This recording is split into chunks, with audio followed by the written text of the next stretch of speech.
Run.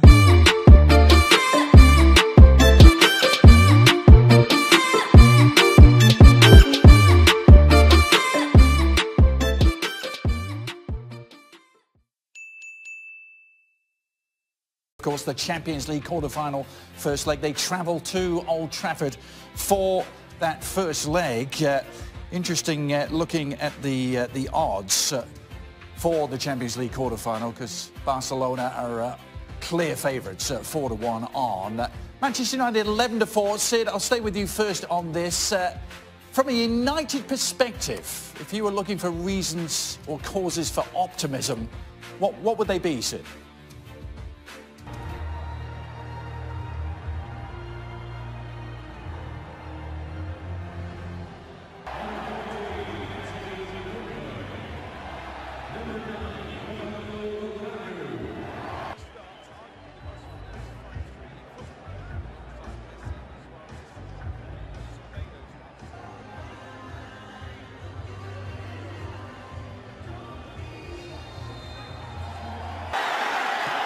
A great ball.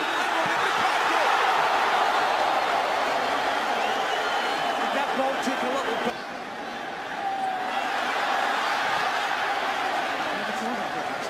They're going to get the corner, yeah.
options, I think, fundamentally. One is to be very, very aggressive and play on the front foot and try and make it difficult for Barcelona to get through the pressure, and in particular to try and look for the space behind the two fullbacks. The problem with that, of course, is that if there is a team that's capable of riding out that pressure, it's Barcelona, and then the pitch opens up.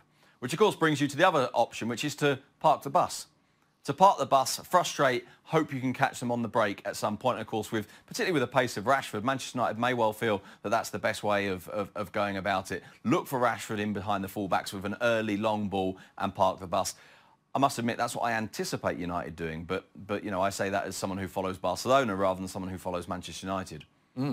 Ali, you follow both.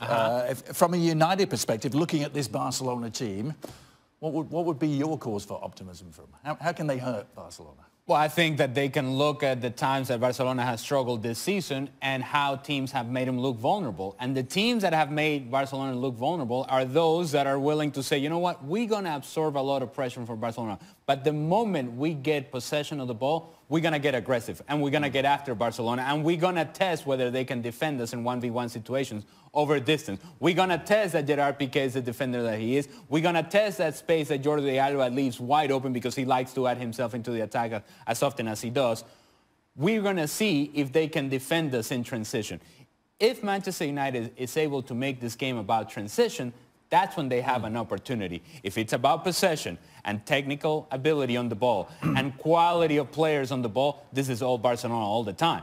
But if it is about athleticism, Manchester United has an opportunity. It has a similar feel to the last round for United, where they were written off, weren't they, against PSG playing at home and lost the first leg badly at home? Yes, but this is a totally different kettle of fish. I totally agree with Ali. I think that the secret for United is yes, to try and absorb and hit him on the break. But the problem with United is this. If Lukaku plays and they hit him with that out ball, can he hold the ball up? Has he got that ability to hold the ball up? I'm not quite sure whether he has. Is it better to go into the channels with the likes of Lingard and the likes of Rashford? I would suggest that it's best to go that way. But most certainly, this game for Manchester United has got to be won. They've got to get on the front foot in that attacking third. Shaka, any optimism? Come on, the United fans are looking to you for some optimism. It's peak swine flu season in Catalonia. I'm really not sure where... Dodgy lasagnas, Yeah, maybe? I don't know where to look for optimism for Manchester United here. In all honesty, Manchester United are playing with house money. How they got through against PSG is anybody's guess at this point, especially if you just look at the football as opposed to the scoreline. They're here somehow or the other, nobody's quite sure.